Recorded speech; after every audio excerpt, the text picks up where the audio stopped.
the employees in sawmill purchase like food and restaurant and grocery stores in their region, like they pay rent, right? Those kind of economic activities are recorded as induced effects. So when we all sum all the three effects up, we call it total effects. And most of these reports include both direct and total effects, right? In the reports I just presented a few minutes ago. So the total effects are the largest number in the jobs or the dollar values. And direct effects are just in the forest sector itself.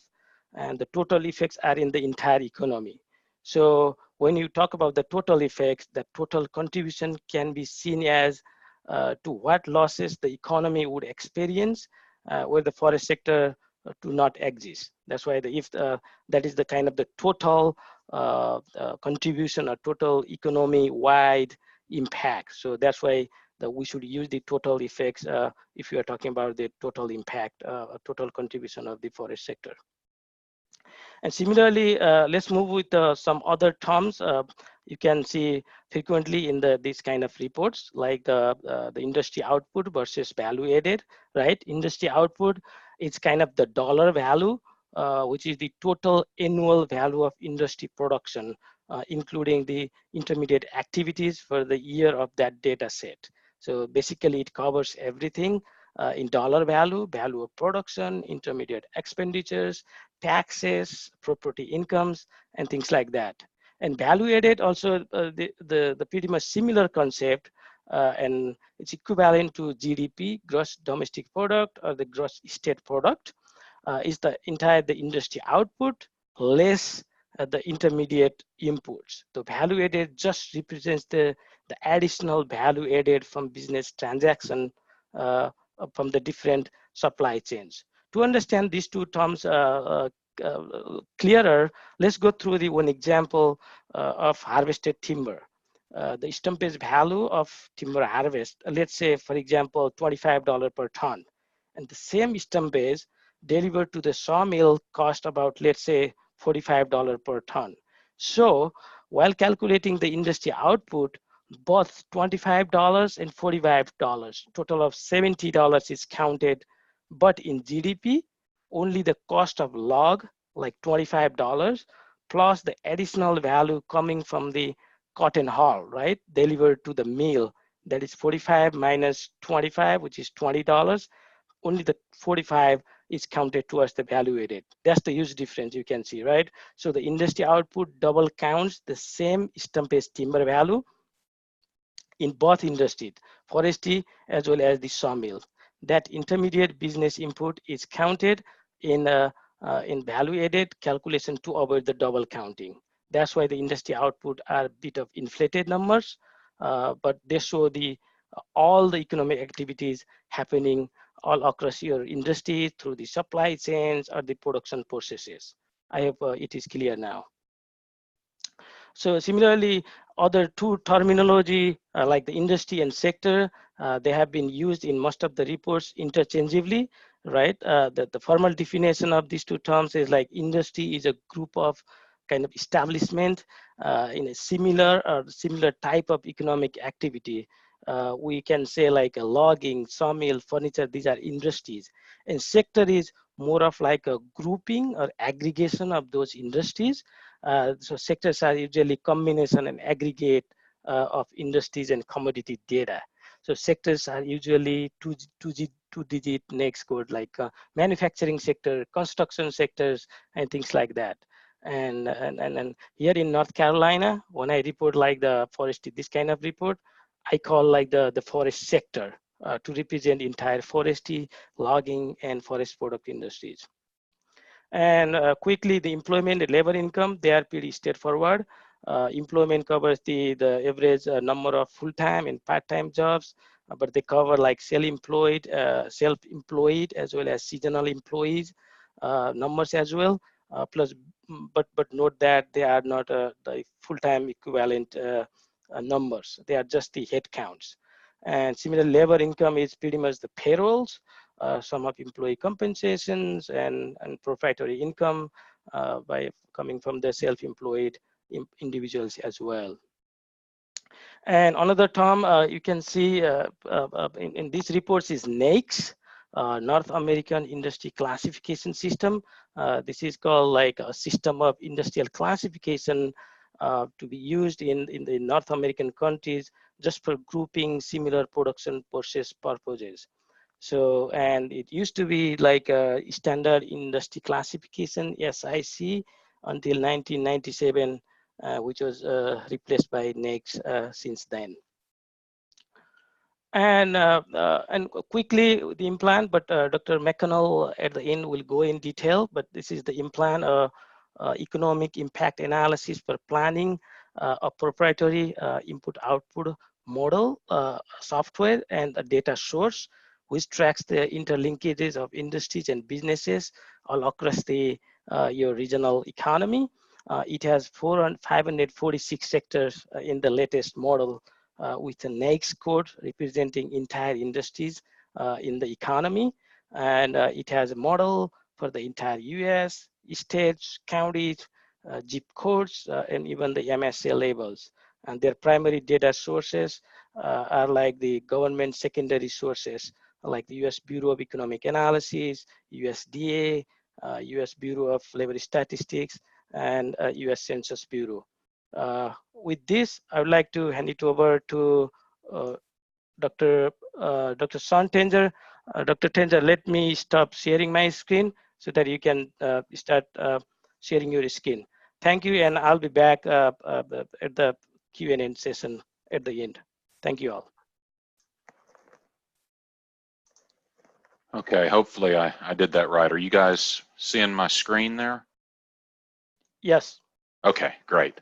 All right, so thank you, Dr. Perugili. I will, I've got the fortune and misfortune of trying to give you guys a crash course in the history of how we've kind of come about getting involved in all these papers and different collaborations.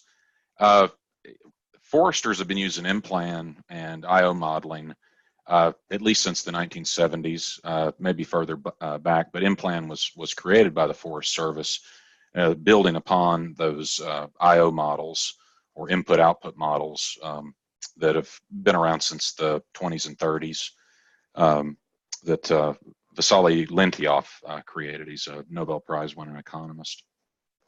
Anyway, long story short, we, as forest economists, we were getting more and more questions from clientele groups. There was confusion from our readers in cases where a person working in one state and doing forestry contribution analysis might have done more than one state, and then that same state would run an analysis themselves. We were finding that the numbers weren't always matching up. So the readers were seeing that and then coming back to us and going, well, which one of these outputs or these reports is correct, because we're going to use them for advocacy and take them to anywhere from local regulatory bodies all the way up to federal senators and things of that nature. And the short answer is, as in most cases with economics as well as forestry, is, well, they could both be right and they could both not be right. So we, using Southern Regional Extension Forestry and the Southern Group of State Foresters, we all came together in Little Rock, Arkansas for kind of a summit on standard procedures and methods that we should at least use or report that we're using whenever we produce a contribution analysis. Now, this was for practitioners, people who are going to run these models, either contribution analysis or impacts, which we'll define a little bit more here in a second. But they're also useful for readers, people who aren't going to run the IMPLAN model, to actually be able to ask the practitioner, hey, did you do this in this particular, did you use this method? Did you make sure to account for inflation, so on and so forth? So really this document can be used either by people who have to run the models themselves or by those who are just interested in what's really going into those models. So just some common things to keep in mind when you're looking through one of these reports. We're trying to get the IMPLAN practitioners to report all of these different things as well as some others, but I have a couple highlighted here. are you actually running a contribution or an impact analysis? This is a really common mistake, and we found just with a survey that we did that somewhere in the neighborhood of 20% that were using impact analysis, but thinking that it was contribution analysis. So we've had a lot of ad hoc kind of, making mistakes and learning as we go. And they're two very different analyses, as we'll talk about in a second, if you want to do a contribution versus an impact analysis. In short, impact is actually seeing what occurs from new business, if we wanted to build a new mill in a region, whereas contribution would just take the existing industry. If there was already 2 sawmills, how much output was there, what was their value added to the region, how many people did they employ, et cetera, taxes and so on. The other thing that happens is people will report, say you have 2016 data, but you want to run a 2019 analysis, but you don't have the money to buy the new models.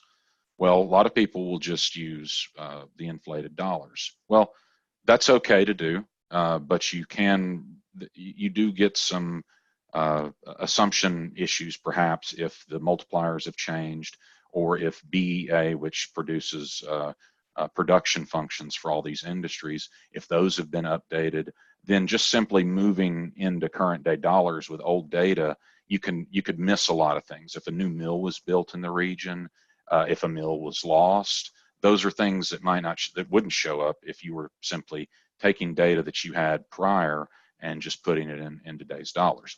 Again, we're all limited with budgets. You can't always get around that, so you do the best you can. But again, it's just a matter of reporting what you've done so that the reader knows kind of if it's apples to apples or not. Also, in defining forest industries, we'll get into this in a second too, but different practitioners feel comfortable putting different industries within their overall framework when they're trying to capture the entire forest sector. That's fine. We don't make any proclamations about what should or shouldn't be in the model. Just simply make sure to define which ones you've used. IMPLAN sectors versus local information. In my state, when I worked in Louisiana, there was severance tax data, and I would use that for our to have a more fine-tuned thing for logging. Well, that doesn't match up exactly with IMPLAN because IMPLAN's not necessarily using that data source. They have a ton of data sources they're drawing information from, and they're having to impute some things at that local level, whereas with the severance taxes, I was able to get that across every single parish. So it's again, neither of those are right or wrong. If you have local information, you can use that, or you can use the default sectors data that IMPLAN provides. Again, another thing of just reporting. Output versus value added. I answered a question about this earlier. I don't know if I did a very good job because I was trying to type quickly. But when you're producing these reports for advocates, you have to be really careful to educate them that output is not how much the industry is actually worth. When you just say the output of the industry was 16 billion, it really masks the story, because what you're essentially doing there is all of those industries that are buying from each other, you're just kind of aggregating everything up and not taking out the input costs and things like that from the industries that you've chosen. So value added is more what you would look at as the contribution to GDP from whatever industry or industries that you've chosen for your to report on. So we also wrote a paper, Rajan and I and Dr. Henderson, as well as Omkar Yoshi and Ram Dahal, actually looking at different ways to do contribution analysis. There are more than the two that we mention here, but in short parlance, one is the zero out method and one is a matrix inversion method. To not belabor the point, we could actually do a webinar walking you guys through both of these methods. But in short, what you're doing with the zero out method is you do not report indirect and induced effects, at least from those industries that you've singled out. Again, that's not necessarily a bad thing. More terms mean more confusion for readers. If you notice, if you add up the totals here in both methods, For each industry, if you include the indirect and the induced and the direct on the second method, you get the same number for logging as you would with the first method. You just don't get to see those indirect effects from purchases within sawmills and paper mills and wood furniture, and logging itself buying from its within its own industry. You don't get to kind of get under the hood as much. That's okay. Again, for the practitioner, you may want to use that's a little more well established. You may want to use the inversion method just so you can see what those backward linkages look like, but you don't have to. They don't really necessarily contribute a lot to advocacy groups that are going to use this material, and in fact, you might end up confusing them by including some of that information. So again, what sectors should I include? Again, there's no right answer here. Obviously, you wouldn't want to include a basket weaving if you were, well, maybe you would, right? If you're using wood for the baskets, but tennis shoes or automobiles, obviously those aren't appropriate in this case. But there's quite a few industries, as we'll see on the next slide, that you can kind of go either way on. Just a real quick thing, when we talk about the different IMPLAN sectors, these are mapped to what Rajan mentioned earlier, NAICS codes. And NAICS codes simply give establishments or businesses a code so that when they file their taxes, those numbers then go into establishments for that particular industry, vis-a-vis the 6-digit NAICS codes that you see over here on the far right-hand side. They do aggregate down to a 2-digit level. That's sort of the largest aggregations for our economy. If you'll notice, though, when we go to the next slide, just jump over from this one for time's sake. When we jump here, if you look at that third column, you'll notice that the forestry sectors that we've included here, there's not 100% consensus on all of these, but you'll notice that they, in some cases, they're 6-digit, in some cases they're 4, some cases they're 3. Why is this? Well, some of it has to do with cost, some of it has to do with lack of information, some of it has to do with they're trying to make sure not to give up the proprietary nature of the business if there's not very many within the state or specifically in the region that you're looking at. So in this way, some of the industries that we're going to look at in terms of adding in that first column for IMPLAN sectors, by their own NAICS codes, they're not aggregated at the same level. Now, that's not necessarily an issue. It does mean that there is aggregation going on for the NAICS codes that have fewer numbers than at the 6-digit level. So we're making a little bit of a production function assumption here. If you see for IMPLAN sector 19 support activities for ag and forestry, that's only 3 digits. And that shows support activities for agriculture as well as, I believe, horticulture in there as well. So if you're going to include that industry and you don't know exactly how much of that industry is forestry related, if you include the entire thing, you're being a little bit generous in terms of your sector inclusions. But as you see, 71% of the people that responded do include it in that capacity. So again, just report what you have so people then know, okay, well, they had some that were a little more aggregated than others. That's not the end of the world, but it does need to be reported. You can see here in terms of this isn't, when we talk about aggregating categories, this is after we've already run our models. How should we group our sectors into categories? This, you'll see, there's hardly any consensus. And the reason is it's fairly trivial in terms of, in my opinion, it's fairly trivial in terms of where you want one of your industries to go in terms of a category. But, again, it was just an interesting case study to see how people are grouping their industries. If you do it this way, if you do group them and don't indicate each and every industry, you do need to let the reader know, okay, which industries went into solid wood products, which ones went into forestry and logging or wood furniture. How you group those, different states have different reasons for aggregating them differently. Not all production processes are the exact same in every state. So the natural aggregations that would make sense in one state won't make sense in another, or wouldn't make as good sense. So now I will turn things over to Dr. Eric McConnell.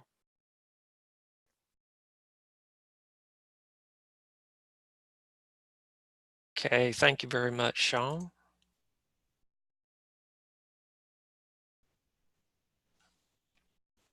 Okay, so just going to get into the science just a little bit. We're just going to dip our toes into the shallow end. Can you do the skin share? I mean, maybe. Oh, I thought I did. I'm sorry.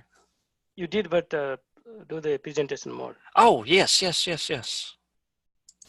Thank you for butting in. Okay, thanks. I'm sorry, Rajan, you weren't butting in. Thank you for the input. But, you know, just to get into it a little bit, you know, IMPLAN and you know, the multipliers and these contributions are all generated from what's called a transactions table, which is really nothing more than an accounting spreadsheet in a sense. And so what we have is all of our industries are listed as both producers across the rows, and they're also listed as purchasers down the column. And so what we wind up with is our columns and rows have to balance. And so you see that outlays equal output, or inputs equal outputs, which at the end of the day, for the model to run correctly, everything has to balance. And so users purchase from producers. And so this transaction table is really split into multiple parts. And so you'll hear the terms input, output, and SAM, which SAM stands for Social Accounting Matrix. You'll hear those terms used interchangeably, but they actually mean different things. And so the input-output model fundamentally is really just this green part right here in the upper left corner. It is industries purchasing from other industries to produce their goods, and vice versa, industries selling to other industries. And all of these other accounts out here are lumped together as what is called final demands. And so their sales outside the region, like exports or to final users. Now, what the SAM does, the social accounting matrix, is it splits those final demands out into their components. And software like IMPLAN will internalize some of those accounts for generating their multipliers. And so what IMPLAN does by default is it extends this input-output model to capture wages and salaries paid to workers, who in turn contribute money to their household to buy goods and services, so groceries, house payments, insurance, etc.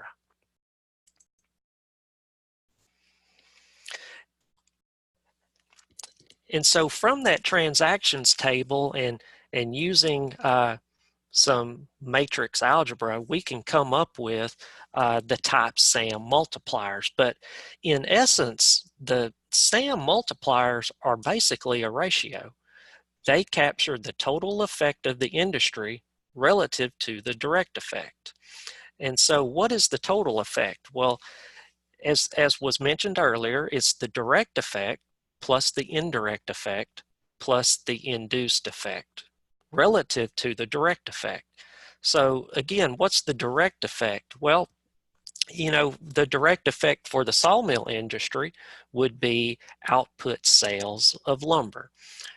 Okay, and in order for the sawmill industry to produce lumber, well, they have to have inputs to produce that output. So the first thing they need is logs from the logging industry. They also need utilities, electricity. They need natural gas or wood residuals to heat their dry kilns, et cetera, et cetera. And so those are what are called indirect or supply chain effects. And so how does the sawmill industry producing lumber generate additional sales backward through the supply chain to supply the sawmill what it needs to produce the lumber?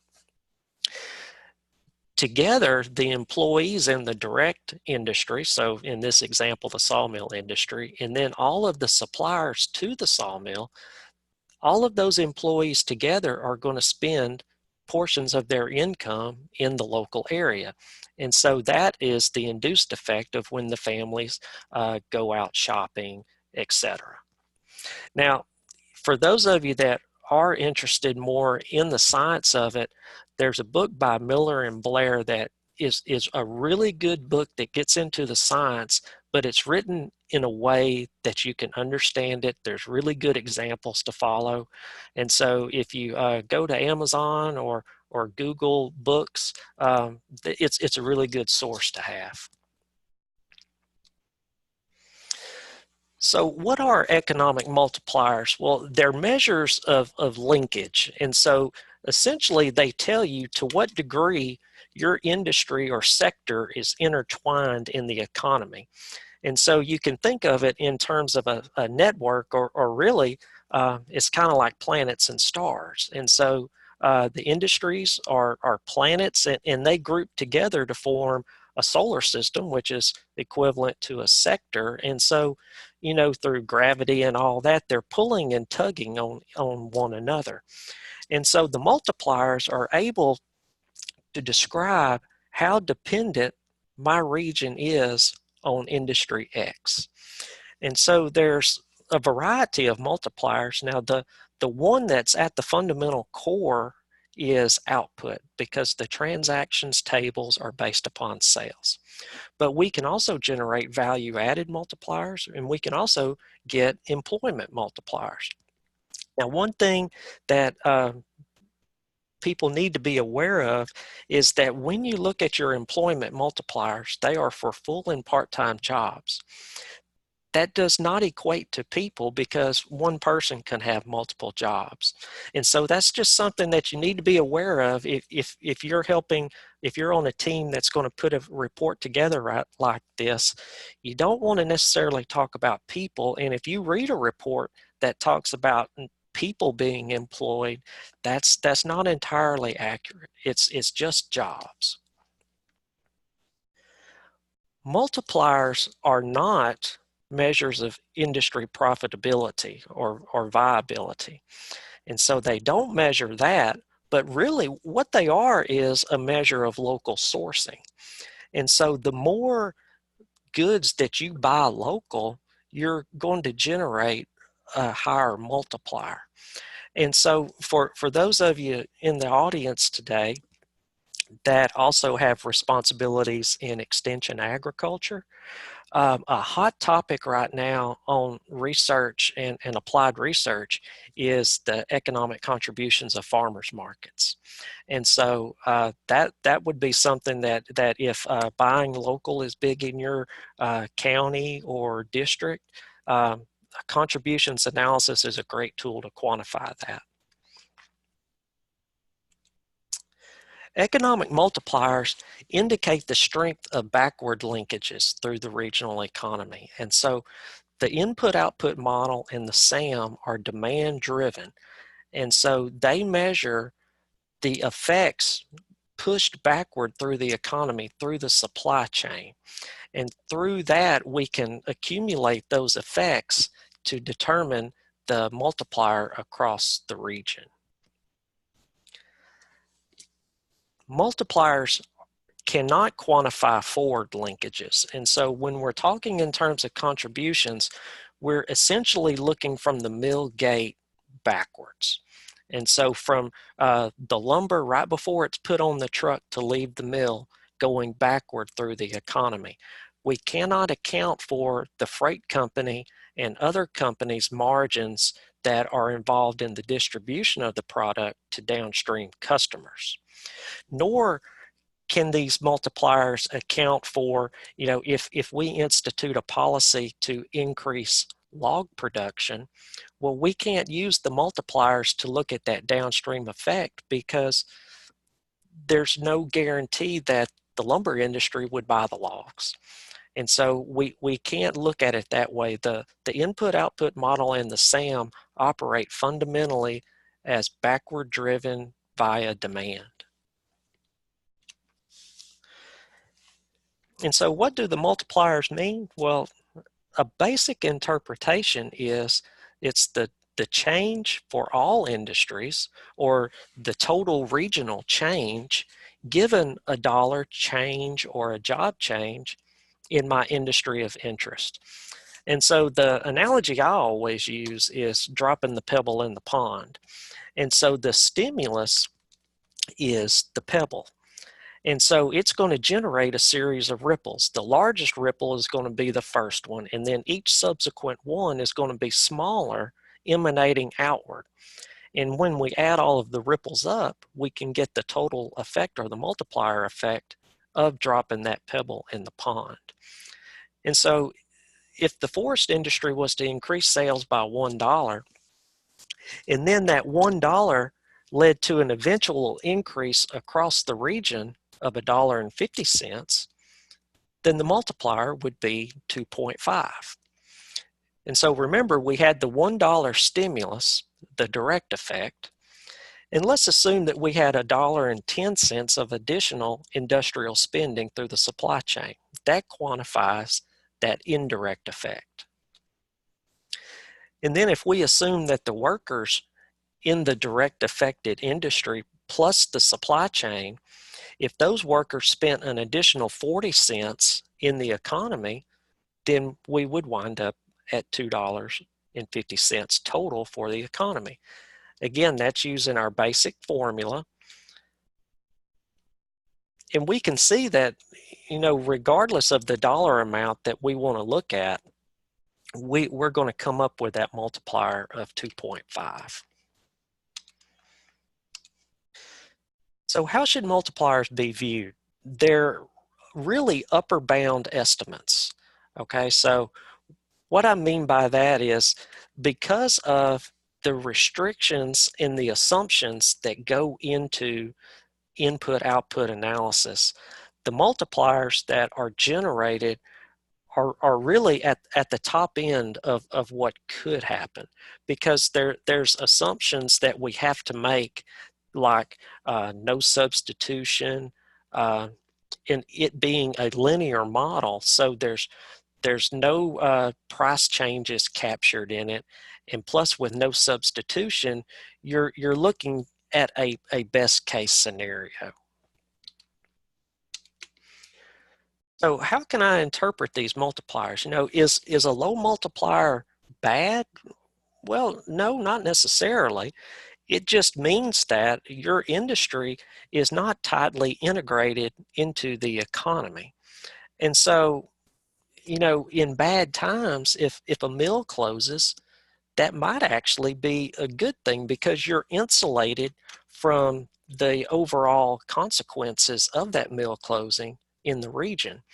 Another example of a multiplier being low is an industry that its output is a producer good. And an example of that is the logging industry. So, logs are not sold generally to final consumers. They're sold to mills, or they're exported. And so with wood being heavy and bulky and you can't transport it very far, it's generally bought by local wood using mills.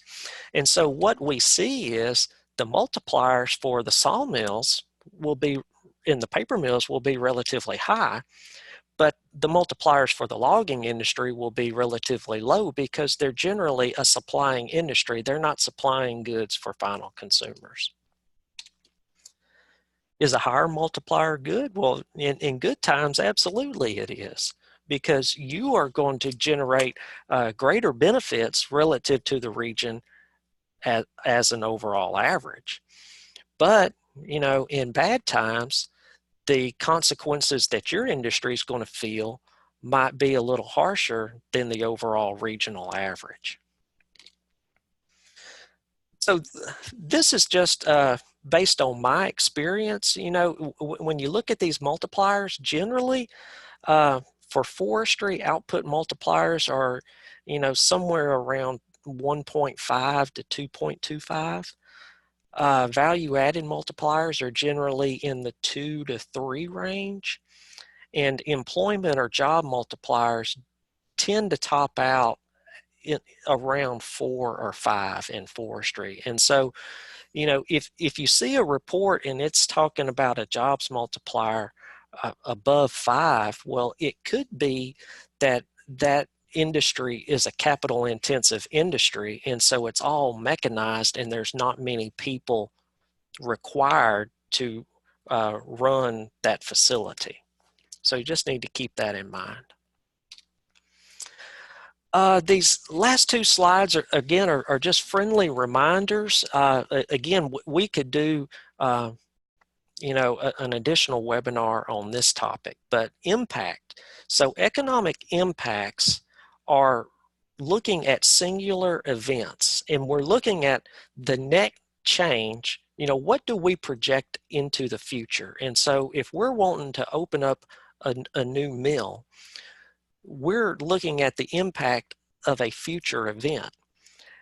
And so we need to account for the net effect of that.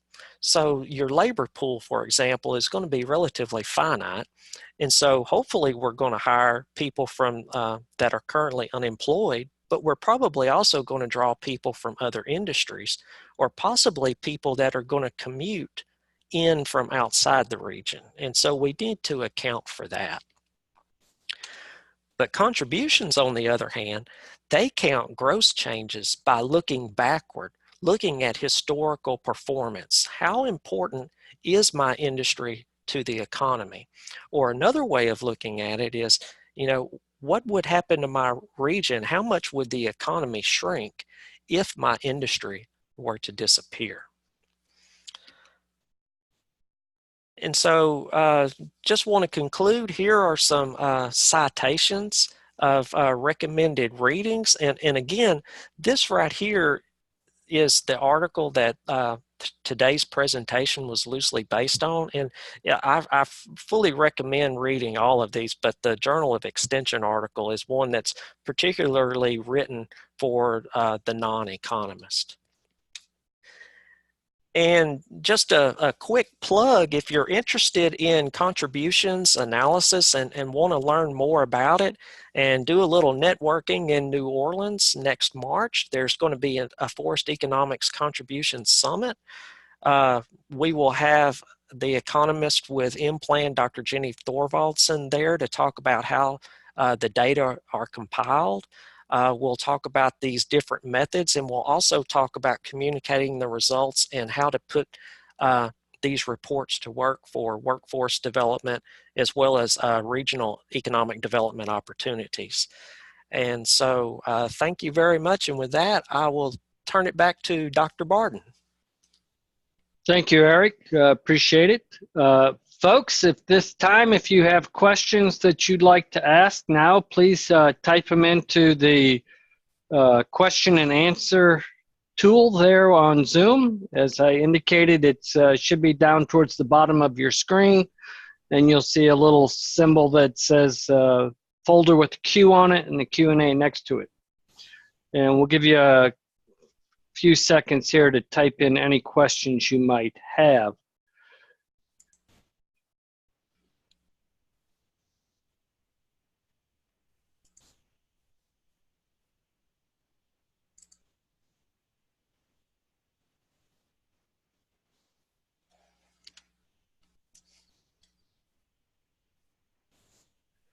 So your first question, gentlemen, is this used for general appraisals? Like timber appraisals, the answer would be no. I'm not aware of anyone using this for general appraisal purposes. But it is a tool that's used definitely in you know, attracting industries to an area. And so it's kind of a piece of it's an ingredient that goes into baking the pie to attract industry. Yeah, I agree with what Eric said. Yeah, I mean, it's not like evaluation. We cannot. I mean, it cannot replace the general appraisals what Norman is talking about. All right. Other questions? Please enter them in.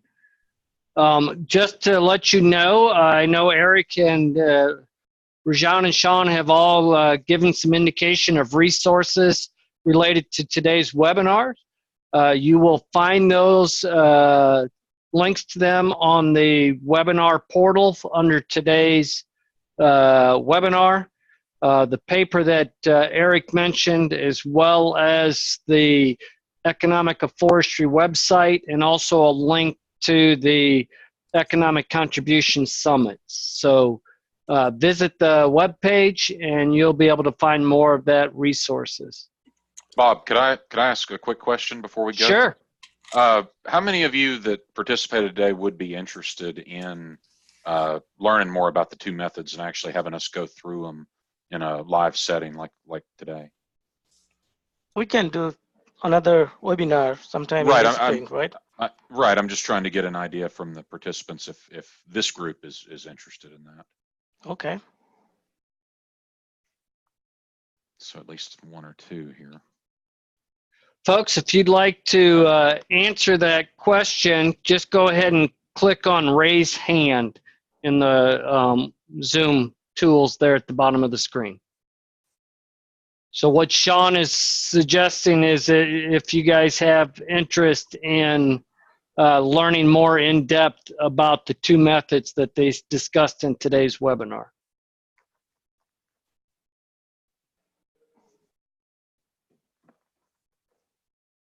So 14. And if there's any other topic that Exactly. Sure. falls under this, feel free to reach out, and I'd be glad to help out and do this again.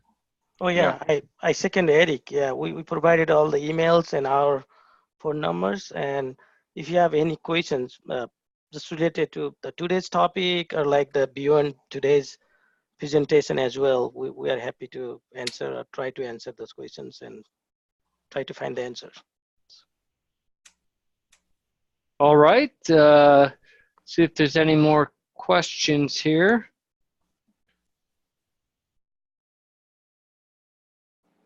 At this time, I think we've answered all the questions.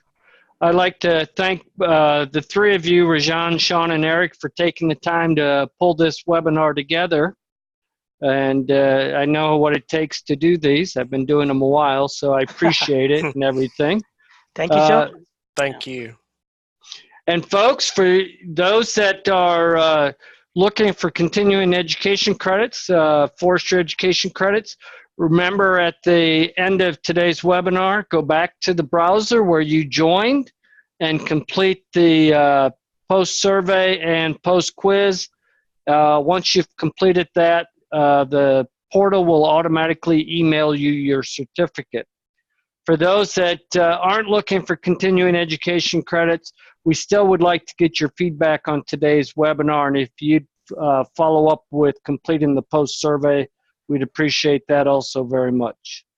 And with that, thank you all.